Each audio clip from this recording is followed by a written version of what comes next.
Hey there! Have you ever wondered why good people suffer and dishonest people thrive?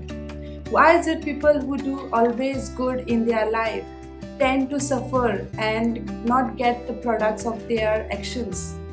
Why is it dishonest, corrupt, manipulative people always appear to be enjoying all the luxuries and comfort in their life? Is really karma into play? Then why is it not making any justice? Today in this video we are going to dive into a fascinating question. Does really karma exist? Here's how I know all about this topic. I've been reading, practicing, and most important, believing in this law of karma since my past few years. And I have also seen the power of this law of karma in my real life. Also, I have spent years exploring spirituality, psychology, personal growth, and human behavior. Here's I want to quote from a book, Law of Karma. Every action has its reaction. Every cause will have its effects, and every effort will have its destiny, determined with due course of time, without exception. So also, no action is lost without reaction. No cause is lost without effects. No efforts will lost without destiny. And no sin is lost without punishment in the law of karma. So let's get started with understanding, does really karma work? Decoding this chaotic condition, people who does good are suffering and people who are dishonest are thriving. We have to understand it with one example. Imagine you are planting a seed of a mango today, and can you expect a fruit of this tree, a fruit from this same seed tomorrow?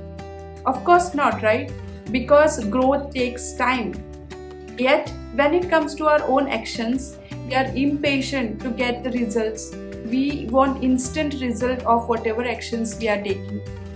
So here I want to say that if a particular seed will take time to show its result, so same like if particular actions, whatever you are doing, it's not going to show its result immediately. There are different types of actions, or rather there are different types of karma, which I have already explained in my previous video. If you want to know more about these types of karma, you can please check out my previous video. Let's take one more example over here and we'll understand that how the recent karma will not give you immediate result.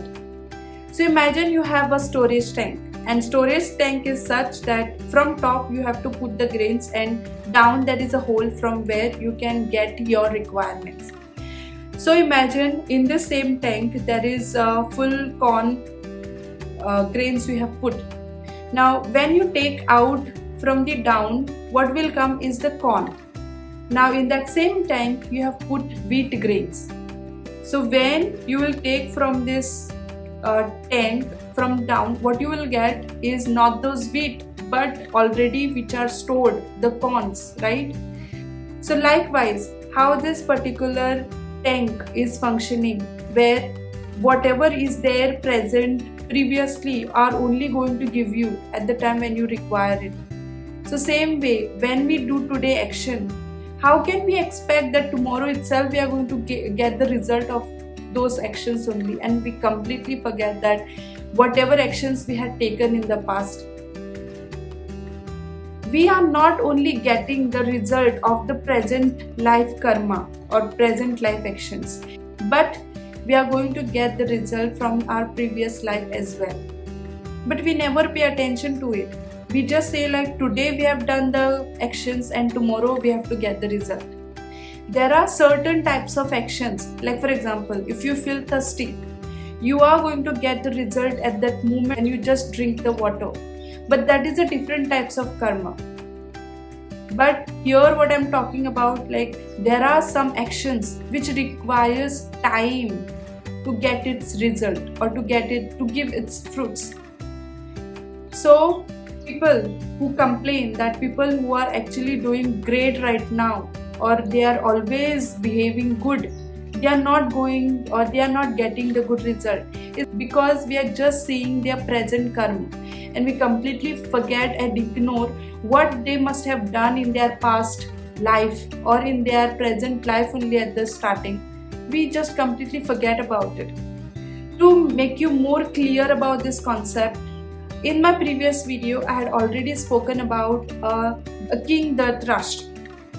Why is it he becomes blind, and how come his own 100 children die in the battlefield?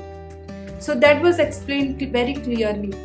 But to give you the crux of this story is how he turns up to get this destiny is because in his 50 births back he had done something like that. He had killed 100 birds with fire of net.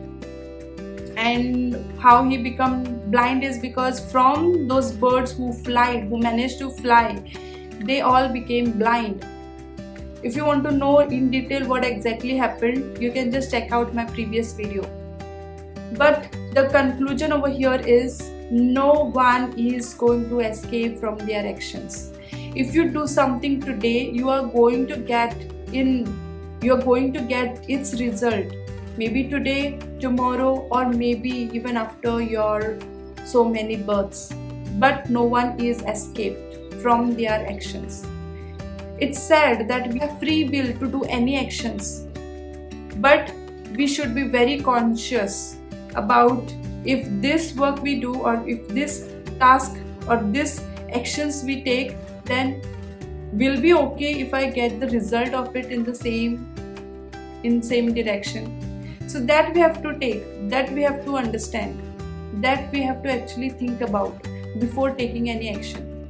So now, just to conclude with whatever I said, yesterday's karma or yesterday's actions will give you today's destiny, and today's karma or today's actions will give you tomorrow's destiny.